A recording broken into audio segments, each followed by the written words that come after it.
वहीं यूपी के मुख्यमंत्री योगी आदित्यनाथ ने महाकुंभ का दुष्प्रचार करने को लेकर कल विधानसभा में विपक्ष को आड़े हाथों लिया। सीएम योगी ने कहा कि विपक्ष द्वारा महाकुंभ में एक जाति विशेष को वहां जाने से रोकने की बात कही। किसी जाति को रोका नहीं गया था। समाजवादी पार्टी पर तंज कसते हुए योगी आदित्यनाथ ने कहा कि महाकुंभ में जिसने जो तलाशा उसे वहीं मिला। किसी ने सच कहा कि महाकुंभ में जिसने जो तलाशा उसको वह मिला। गिद्धों को केवल लाश मिली, सूअरों को गंदगी मिली,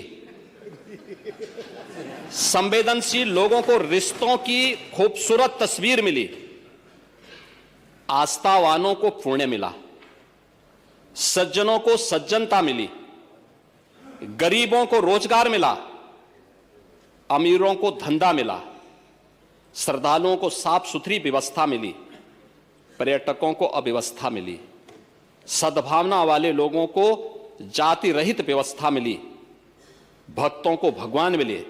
मतलब सबने अपने स्वभाव और चरित्र के अनुसार चीजों को देखा है। गिद्ध से सुअर तक महाकुंभ की व्यवस्था पर सवाल सवाली समाजवादियों के लिए शूल सी संज्ञाओं के साथ हमलावर यूपी के मुख्यमंत्री योगी आदित्यनाथ ने विधानसभा में विपक्ष पर चुन चुनकर हमला बोला।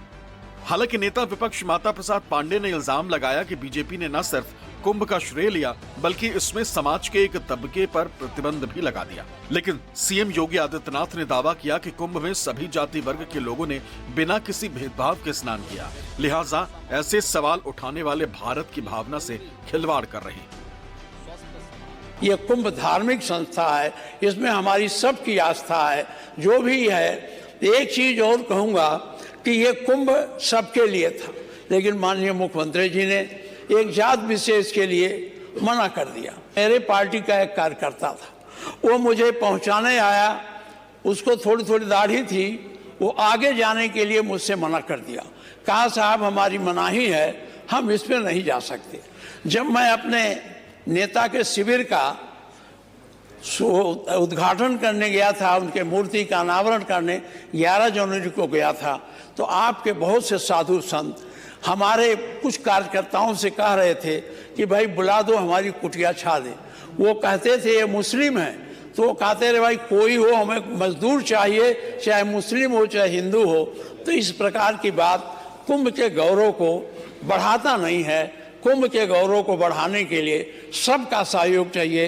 भारत सबकी भूमि है, गंगा सबकी भूमि है, गंगा सबकी नदी है, गंगा जमुना की जलधारा संगम सबका है। एक ही घाट पर सभी जाति वर्ग के तीर्थ यात्री स्नानार्थी बिना किसी भेदभाव के नहाते रहे। सनातन की सुंदरता आखिर समाजवादी और वामपंथियों को कैसे नजर आएगी, लेकिन इनके द्वारा लगातार किए जाने वाले प्रश्न इनकी नियत को ही संदेह के दायरे में खड़ी करती है। महोदय, ये टिप्पणी अचानक नहीं है। ये टिप्पणी भारत की टिप्पणी है, भारत की भावनाओं की टिप्पणी है। और जो स्वयं कुछ कर नहीं सकते थे, जिन लोगों ने अपने समय में इस पूरे आयोजन को अव्यवस्था और भ्रष्टाचार का शिकार बनाया था, आज वे महाकुंभ पर इस प्रकार की टिप्पणी करके भारत की भावनाओं के साथ ही खिलवाड़ करने का काम कर रहे हैं। हालांकि समाजवादियों को पानी पी पी कर कोसने वाले सीएम योगी आदित्यनाथ ने नेता विपक्ष माता प्रसाद पांडे की तारीफ भी कर दी। दावा यह कि नेता प्रतिपक्ष अब समाजवादी से सनातनी हो गए। कि नेता प्रतिपक्ष अब समाजवादी से सनातनी हो गए हैं और उन्होंने अपने सदस्यों को अपने स्वभाव के विपरीत जाकर के टोका भी कि तुम क्या समझते हो जो है सनातन के बारे में, तुम नहीं समझ पाओगे। यानी उनकी बुद्धि से परे का ये विषय है।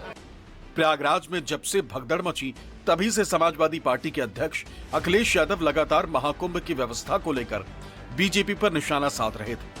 ये सवाल दाग रहे थे कि जब सरकार ने 100 करोड़ लोगों को निमंत्रण दिया तो फिर इंतजाम क्यों नहीं किया। Bureau report, news 24।